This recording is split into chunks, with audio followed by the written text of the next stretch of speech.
दोस्तों, United Nation Security Council में भारत और चाइना एक बार फिर से आमने सामने आ चुके हैं, क्योंकि चाइना ने एक बार फिर से भारत के मुंह को ब्लॉक करने की जहमत उठाई है।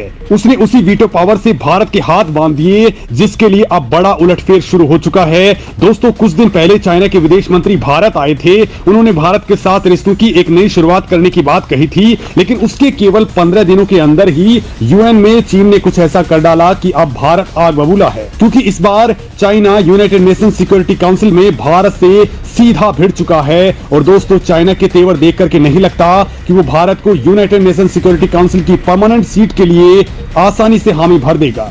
लिहाजा अब भारत ने अपनी रेस के सभी घोड़े खोल दिए हैं, क्योंकि इस बार तांडव नहीं बल्कि महातांडव होने वाला है। तो दोस्तों, आप भी सोच रहे होंगे कि यूएनएससी में भारत की हुंकार के बाद चीन सरेंडर के मोड में दिख रहा था, वो सुधार करने लगा था। पाकिस्तान, तुर्की, इटली वाली गैंग भी शांति से पड़ी हुई थी, तो अचानक से वो क्यों फड़फड़ाने लगे हैं?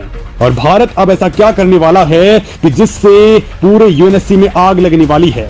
तो दोस्तों, वह यूं है कि पाकिस्तान बेस्ड आतंकी संगठन जैश ए मोहम्मद का एक नामी आतंकी है, जिसका नाम है अब्दुल रऊफ अजहर। ये उसी जैश ए मोहम्मद के चीफ मौलाना मसूद अजहर का भाई है, जो भारत का दुश्मन नंबर 1 है। इसने भारत में कई हमलों की प्लानिंग और एग्जीक्यूशन का काम किया है। साथ ही 1999 में जो एयर इंडिया का प्लेन IC-814 हाईजैक हुआ था, उसके अंदर भी यही इन्वॉल्व था। इसके साथ ही 2001 में जो भारत की संसद पर हमला हुआ था, उसमें भी इसी का हाथ था। और हाल ही में जो साल 2016 में पठानकोट में इंडियन एयरफोर्स के कैंप पर हमला हुआ था, उसकी प्लानिंग और एग्जीक्यूशन इसी अब्दुल रऊफ ने की थी। दोस्तों, इन हमलों को लेकर के भारत के पास पुख्ता सबूत हैं। लिहाजा न केवल भारत ने बल्कि अमेरिका के ट्रेजरी डिपार्टमेंट ने भी साल 2010 में रऊफ अजहर के ऊपर कार्रवाई की थी। उसके ऊपर कई सैंक्शंस लगा दिए थे। अब भारत अब्दुल रऊफ अजहर को यूएन सिक्योरिटी काउंसिल में ब्लैकलिस्ट करवाना चाहता था, ताकि उसकी संपत्ति फ्रीज हो जाए और वो कोई भी ट्रांजैक्शन नहीं कर पाए, साथ ही वो एक ग्लोबल टेररिस्ट घोषित हो जाए। लेकिन इस प्रस्ताव को यूएनएससी में चीन ने ब्लॉक करवा दिया। दोस्तों, इससे पहले भी चाइना आतंकियों के लिए यूएनएससी में एक शील्ड का काम करता है।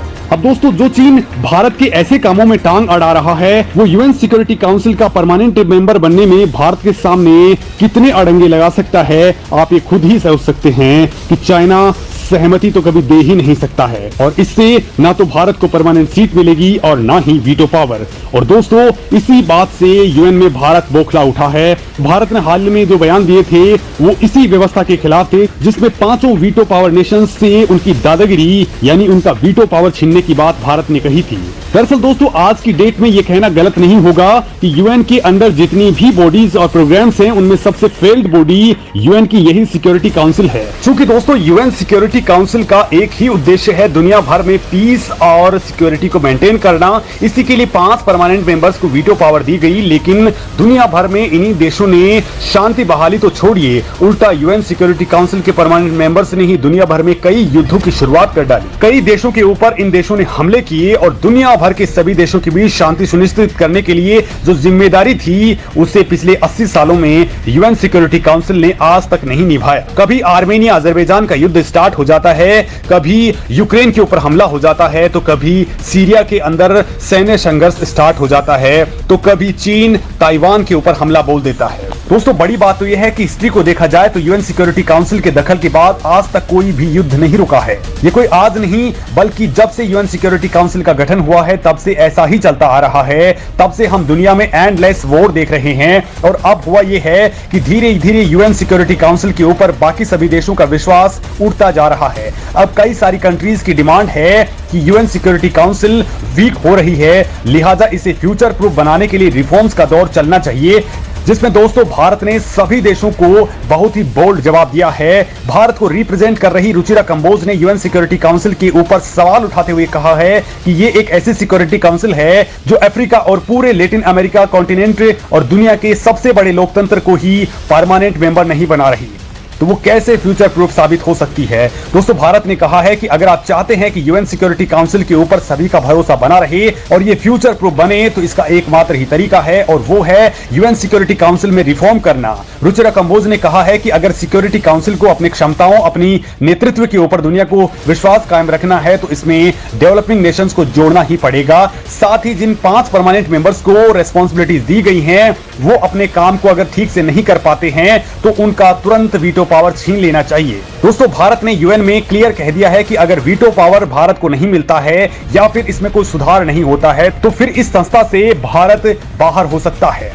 दोस्तों यूएनएससी को लेकर के भारत लंबे वक्त से रिफॉर्म्स की डिमांड कर रहा है, जिसके बाद यूएन में रिफॉर्म्स के लिए इंटर गवर्नमेंटल नेगोशिएशन शुरू हो चुके हैं, जिसमें एक बड़ा पॉइंट ये निकल करके सामने आया कि सभी देश संयुक्त राष्ट्र में परमानेंट और नॉन परमानेंट मेंबर्स की तादाद पर बातचीत कर रहे हैं, जिनके तहत अभी जहां यूएनएससी में 5 स्थायी और 10 अस्थायी सदस्य मौजूद हैं तो रिफॉर्म्स के बाद इनकी तादाद बढ़कर के 10 स्थायी और 15 अस्थायी सदस्य हो जाएंगे। मतलब यूएनएससी में टोटल मेंबर्स की तादाद 25 तक पहुंच सकती है। लेकिन दोस्तों इस प्रक्रिया में सबसे बड़ा रोड़ा वीटो पावर बन रहा है, क्योंकि इससे इंटरनेशनल लेवल पर बड़े फैसला लेना मुश्किल हो जाएगा, क्योंकि किसी भी सिचुएशन में अगर किसी एक देश ने वीटो कर दिया तो उस प्रस्ताव को पास ही नहीं किया जा सकेगा। ऐसे में भारत ने कहा है कि या तो इस वीटो के झमेले को ही खत्म कर दिया जाए या फिर सभी देशों को इसे दे दिया जाए, साथ ही हर महाद्वीप को भी रिप्रेजेंटेशन मिले।